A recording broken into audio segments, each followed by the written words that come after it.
Hey, all happy Monday. I hope you had a fantastic weekend. I really wasn't looking forward to getting back to work, but Trenton, what are you going to do? What are you going to do? It's really bright back here. We got a couple comments in the last couple of videos that the lighting was a little bit dark. I am not by any means a lighting. I know how to turn a computer on. I know how to do that too. You're good I know how to turn a camera on and hit the autofocus and hit start, and that's it. Yeah. Well, we had some change-ups down here. As you guys know, we're going through a remodeling process, and we're probably, 90% done. Yep. So just before we taped all those 3 shows in a row, we were lucky and were able to get them all concluded on Sunday, which we try to do if we can, just because we're so busy with work. But there's new strip lighting right above here that you can't see. Now, that's what you probably saw in my head when I backed up a little bit. So there are some things to contend with here, but I think we dialed in a little bit better now. So we apologize for last week's video on the color and the lighting itself. It was a little bit dark. I'm looking a little like blue though. So we'll see how it turns out. I'm looking like a Violet Beauregard from Charlie and the Chocolate Factory when she gets the blueberry. Maybe this week we will change the lighting like on every show a little bit, and y'all can tell us which one you like the most. Yeah, please. My eyes hurt with this configuration, but if it works good for you, let us know. I got this email from UPS that said something coming from BBC. Okay. I was concerned. It turns out it was Bardstown Bourbon Company that sent this cathedral release in this neat box. So I figured we could review it. I know nothing about it really. I know it's in a 375, and we're gonna learn and discover this together because I have no idea. I damaged the box when I was opening it because I was confused. Now I have seen this being bantered about here and there on the internet and things of that nature, but other than that, I really don't know, Trenton. Fill me in, my man. So I'm reading directly from the label because I'm not smart enough to remember what I read from earlier. This is the Distillery Reserve, so these are only available at their distillery. They have a gift shop, I think, in Louisville now and a couple other places, and I believe it was at their distillery in Kentucky as well. So this is a blend of bourbon, I can't speak today, it's Monday. A blend of Kentucky straight bourbon whiskeys finished for 14 months in 300-year-old French oak barrels, and this is exclusively, I believe, using the 300 French oak originally harvested from the Notre Dame Cathedral in, I believe it's Paris, France, or some. Please don't roast me. I'm terrible with geography, but it's where Notre Dame was. We need Grandpa Paul here for that. We really do. He's a geography genius. So I don't know if this was like before or after Notre Dame had a fire. So I'd be curious on that. I didn't see anything in there, but these are little 375s. This is $100. Wow. So this is not a cheap release, and that's kind of on par with Bardstown with their collaboration stuff. I can't imagine how much this 300-year-old French oak is, but that's definitely not a cheap bottle. So we got 45% 14-year, 37.5% 18-year, 10% 11-year, 5% 9-year, 2.5% 17-year, and all the mash bills are on the bottom. I'll do like a little pan. Are they all Kentucky bourbons? Yes. In the blend. I thought I saw that for a second that I looked at it. Okay. So, bottled by Bardstown Bourbon Company. I don't know if this is all their distillate. I highly doubt it. Pretty wild, man. It's 18-year. I'm going to have to read up on that later today when I have a little downtime. I will definitely put some reading in on that. That's pretty interesting stuff.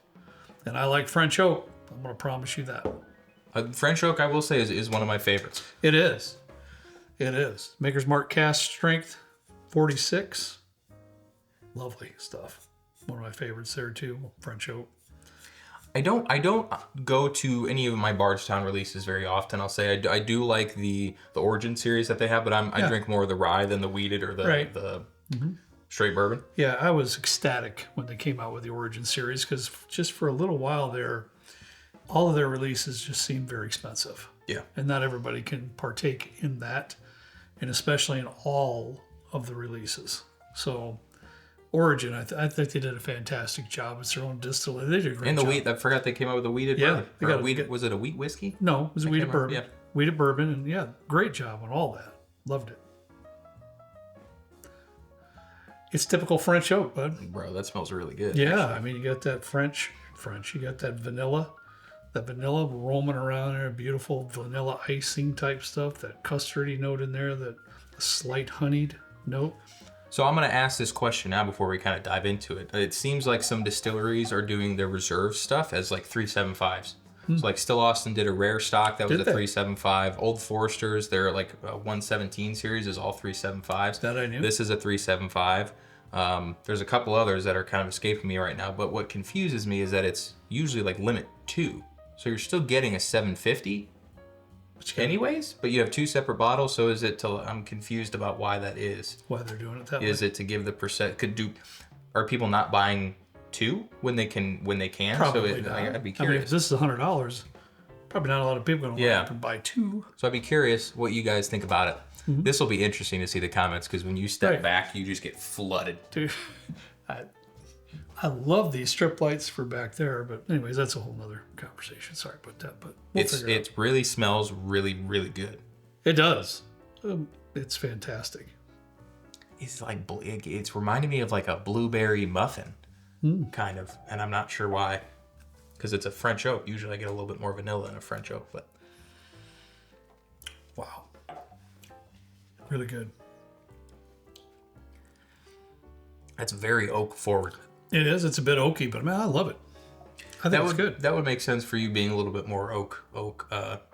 You lean a little bit more towards an oak profile in your like with the Wild Turkeys and the Four Roses. This is nice. I do like it. Yeah. But it's a little too oaky for me. I'll say that. I'm going to grant you that. Since I do favor at times an oak dominant sip, it really didn't register in my brain. But after you mentioned it to good folks out there, I took another sip. You're right. You know, it's got a pretty heavy oak presence in it, but it's not raw. It's nothing like that. No, it's not raw. It's a mature. It's definitely a mature oak, and I do get this like dried fruit note in there a little bit. I'm confused on where the sweetness is coming from because I do get some, but it's tamed down a little bit. I think because that oak is so I in your get face. you. I still get, for me, Trenton, I get. It's not more of a lighter vanilla flavoring, a flavor that I get that quite a bit in the French oak. It's not quite that. It's more of the deeper custard type note. But there is. Is it nougaty? That's a good one. Sure, I can roll with that. I can roll with a nougat type of note there, but there's a fruit note. There's a pretty dominant fruit note going on in there too that I really enjoy. You getting a ton of like vanillas? Did you say that already? And I was just in my own. There are some vanillas, but world. more or less to me, it's more of like a darker custard type vanilla. Yeah. It's not the lighter vanilla icings, vanilla extract. I don't really get that myself. My guess is that I have a lot of questions when I look at this. Like, is the 300-year-old French oak, was that just like from a beam or something that they then cut in to form the barrel? Are these already used barrels that somebody else, like a French It wouldn't maker? be used. Like, I don't know. It wouldn't be used barrels. I guess you're right. Yeah, when I read a little bit more into it. But here's the bottom line. This was sent to us, and we appreciate the folks there at Bardstown Bourbon Company. Thank you so much for thinking of us and sending this to us. So with that in mind, I give my thoughts. I truly enjoy the sip. Yeah. I really do. Now, as I always do, and we always pretty much do in this channel, what are you getting cost to value with this? So you're paying $100, so roughly you're going to pay $200 for a normal $750. Which is a little bit more than their like collaboration series. I can only imagine how much it goes into making something like that. For me, I don't see this being $100. It's a cool thing to have a bottle like this with the thing that I threw on the ground over there, and the like the story behind the wood being from Notre Dame, which is a very prominent. It's a beautiful story. Yeah. Got a lot going on here. It's a very interesting bottle. If you had the bottle in your collection and on your shelf, it'd be good for conversation piece, 100%. My thought on it is, though, my mind goes to Maker's Mark 46 cask strength. Yeah. I could buy a 750 for $70 and be just as good as that. Yeah. Although I'm truly enjoying this, I really think it's good. I think it's a great story. Cost to value, it doesn't really blow me away. Now, if you're all up for being on your shelf for the conversation, the story, the history that's behind this bottle, there's reasons why it's priced the way it's priced because of what I just said. Great. Yeah. If you're in it just for the whiskey alone, I don't think it cuts the mustard. it's a little high price, yeah. If for that. But all told, I am enjoying it. I'll say I do enjoy we still have not found that Amaro No Nino Bardstown collaboration. That's the one I wanted to find a lot because I love Amaro. I know you love Amaro. You're a big Amaro fan. But the collaborations on Bardstown are usually on the pricier side. This is no exception if you were to get both of them. I don't think it's a miss. I just think it's you're getting more from the marketing standpoint and the history and everything else than the juice. But the juice isn't bad. And with the 46 cask strength, you're going to lose some of that oak dominance too. That for some, maybe too much. Not for me, but for some.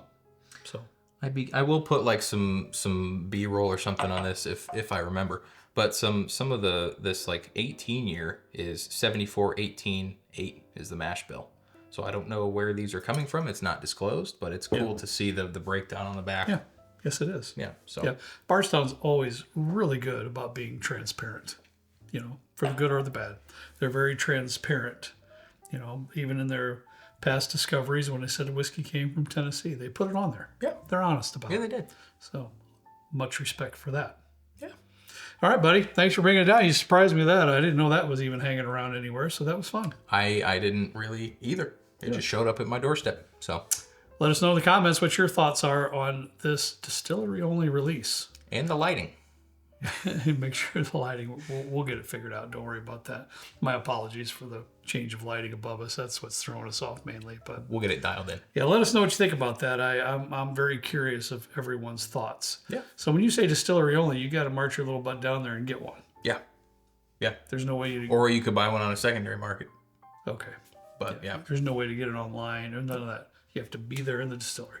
I assume so. That's what I was told. Okay. Well, I've been talking to several people who are heading down to Kentucky very soon. So if this interests you directly, more pot to you. Yeah. All right, guys. Have a great day. That's all we got for you. As always, we ask you to please drink responsibly. See you next time right down here with Trent and me in the good old basement bourbon bar. See you later.